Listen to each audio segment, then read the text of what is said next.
दरवाजे पर खड़ी कविता बाहर हो रही बरसात को देखते हुए दुखी होकर बोलती है। पता नहीं ये बारिश कब छूटेगी। कहीं आज हम दोनों बहनें ढाबे पर पहुंचने के लिए लेट ना हो जाएं, वरना फिर से मालिक की डांट खानी पड़ेगी।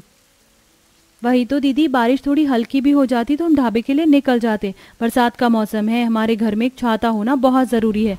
इस बार की तनख्वाह से एक छाता खरीद ही लेंगे। लगातार बारिश होती देखकर दोनों बड़ी बहनें कविता, रेशमा चिंता में थीं, तो वहीं बाकी तीन छोटी सपना, करिश्मा, पूजा पढ़ाई कर रही थीं। तभी सबसे छोटी पांचवी बहन सपना पकौड़े खाने की फरमाइश करती है। दीदी दीदी देखो, बारिश का कितना मस्त मौसम हो रहा है, हमारे लिए प्याज के पकौड़े बना दो। तभी बरसात रुक जाती है, जिसे देखकर कविता कहती है, सपना, अभी हम दोनों को ढाबे पर जल्दी पहुंचना है, मगर शाम को आकर तुम्हारी दीदी तुम्हारे लिए पकौड़े जरूर बनाएगी। ये सुनकर सपना मुरझाए दिल से अपनी स्वर्गीय माँ को याद करते हुए रोने लगती है। अरे अरे, क्या हुआ मेरी प्यारी बहन, रोने क्यों लग गई? दीदी मुझको माँ की याद आती है, माँ पिताजी हमसे दूर क्यों चले गए? ये सुनकर बाकी चारों अनाथ बहनों की पलकें भी भीग जाती हैं।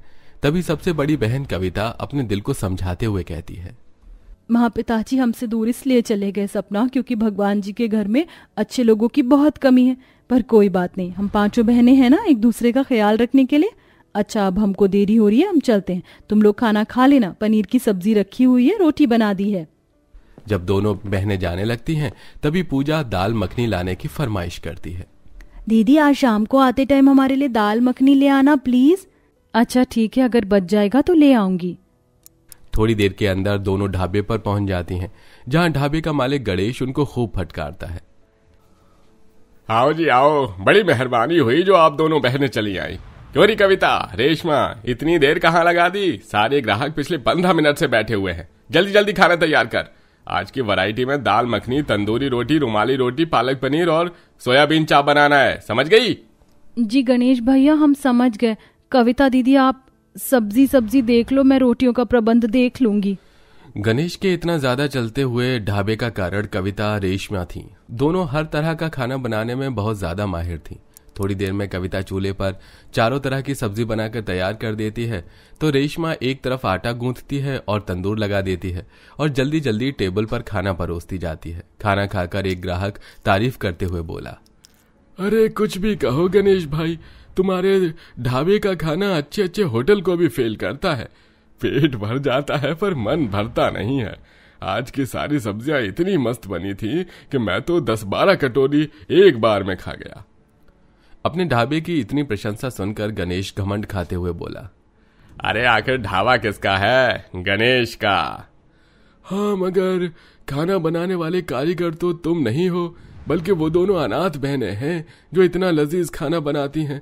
उनके बगैर तुम्हारा ढाबा कुछ भी नहीं है। ये सुनकर गणेश जल भुनकर बड़बड़ाने लगता है।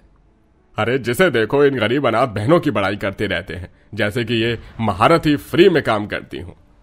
दिन भर से लेकर रात को ढाबा बंद करने के समय तक भी लोग खाना खाने के लिए आते, जिससे दोनों बहनों को भी देर तक रुकना पड़ता। आखिर में दोनों सारे हांडे बर्तन मांज कर ढाबे को साफ सुथरा करके घर चली जाती थी। अरे नहीं, इस बारात में तो एक मुट्ठी चावल बचा है। इस भोजन को नाले में बहाना ठीक नहीं, निकाल कर रख देती हूँ। इंसान का नहीं तो किसी चिड़िया पंछी का पेट तो भर जाएगा।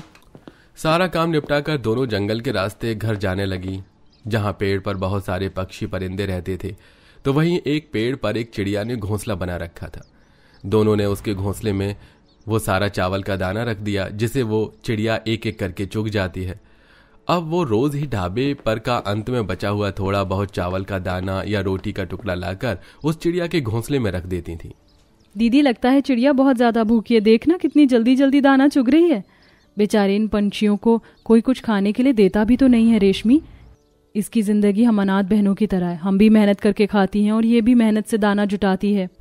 इसी तरह बातें करते वो ढाबे पर आकर खाना बनाती हैं। तभी गणेश बौखलाकर बोलता है, अरे तुम दोनों गरीब बहनें खाना बना रही हो या बीरबल की खिचड़ी? जल्दी करो। जी, बस बनने वाला है। आज हम अलग स्टाइल में दम आलू की रेसिपी बना रहे हैं, इसलिए थोड़ी देर लग गई भाई जी।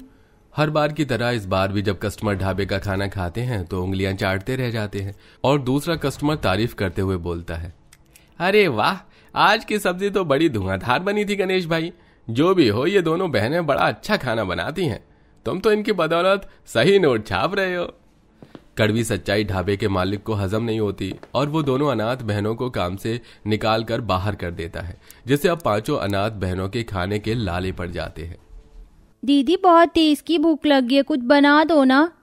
हाँ दीदी, हमने 2 दिन से कुछ भी नहीं खाया, पेट भी दुख रहा है अब तो।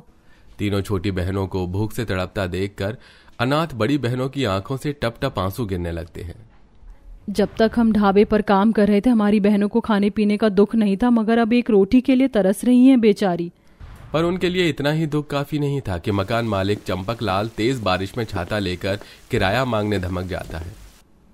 अरे ओ रेशमा, कविता, चलो लाओ किराया दो मेरा। मकान मालिक जी, माफी चाहती हूँ, इस महीने किराया जुट नहीं पाया है, हमारा काम छूट गया है, थोड़े दिन की मोहलत दे दीजिए। नहीं नहीं नहीं भैया, ऐसा कोई चक्कर नहीं, पैसा नहीं तो मकान खाली कर दो मेरा। एक ही दम में बेचारी अनाथ बहनों का काम और घर बार दोनों छूट जाते हैं। उस भयंकर बरसात में सब भूखी प्यासी मारी मारी रोड में भटकने लगती हैं। तभी आसमान से बारिश होने लगती है।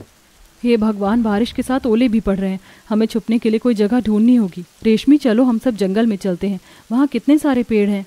बेचारी बेबस अनाथ बहनें जंगल में आकर उस पेड़ के नीचे बैठ जाती हैं, जिस पर घोंसला बना होता है। तभी तेज तूफान से चिड़िया का घोंसला जमीन पर गिर जाता है और वो घायल हो जाती हैं। दीदी, इस चिड़िया को तो चोट लग गई है, इसको कितना दर्द हो रहा होगा ना। हमारे पास अपने रहने के लिए घर तो है नहीं, लेकिन हम अपने हाथों से इस छोटी चिड़िया के लिए घर तो बना सकते हैं। पांचों उसका बहुत ख्याल रखती हैं, उसके जख्म पर जड़ी बूटी लगाती हैं, दाना खिलाती हैं।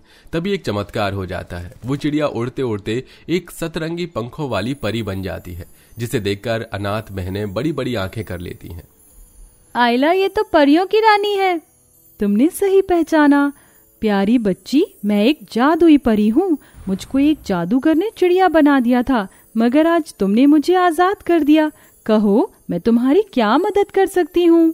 पांचों अनाथ बहनें अपनी समस्या उस परियों की रानी को बताती हैं।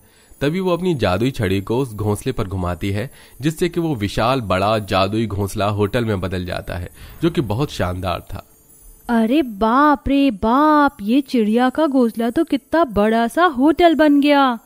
कविता, रेशमी, आज से ये जादुई घोंसला होटल तुम सबका है।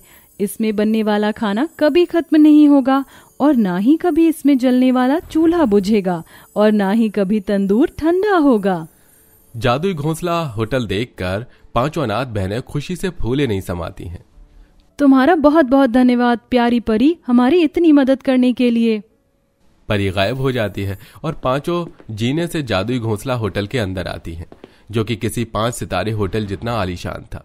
वहां पर मुसाफिरों के ठहरने के लिए कई सारे कमरे बने थे। इसके अलावा बड़ी सी रसोई घर था, जिसमें राशन का भंडार, सब्जी, मसाले सब भरपूर भरा हुआ था। दीदी, अब हम पांचों बहनों की जिंदगी बदल जाएगी, हम खूब मेहनत करेंगे। हाँ रेशमी, कल से ही हम अपना होटल चालू कर देंगे। अगले दिन से लोग जादुई घोंसला होटल में खाना खाने आने लगते हैं, जिसमें उनके पुराने ग्राहक भी थे। अरे बहुत बहुत मुबारक हो, तुम दोनों बहनों को कितना बड़ा और सुंदर होटल खोला है तुमने। हाँ, अब जल्दी से खाना खिला दो। जी जी भैया, क्या खाना पसंद करेंगे आप? क्या क्या मिलता है तुम्हारे होटल में? जी, आप जो खाना चाहें वो सब मिलेगा।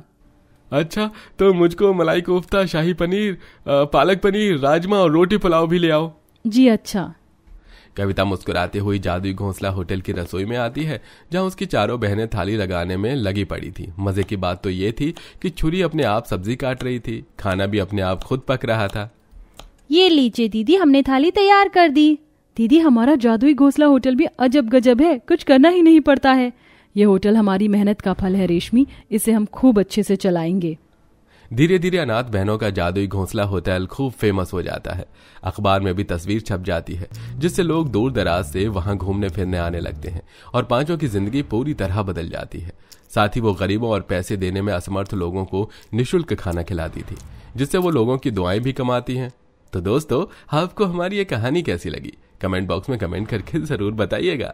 साथ ही क्या आपको भी यही लगता है अच्छे स्वभाव से हम किसी का भी दिल जीत सकते हैं, जैसा कि हमारी स्टोरी की अनाथ बहनों ने अपने अच्छे स्वभाव से एक परी को लुभाया?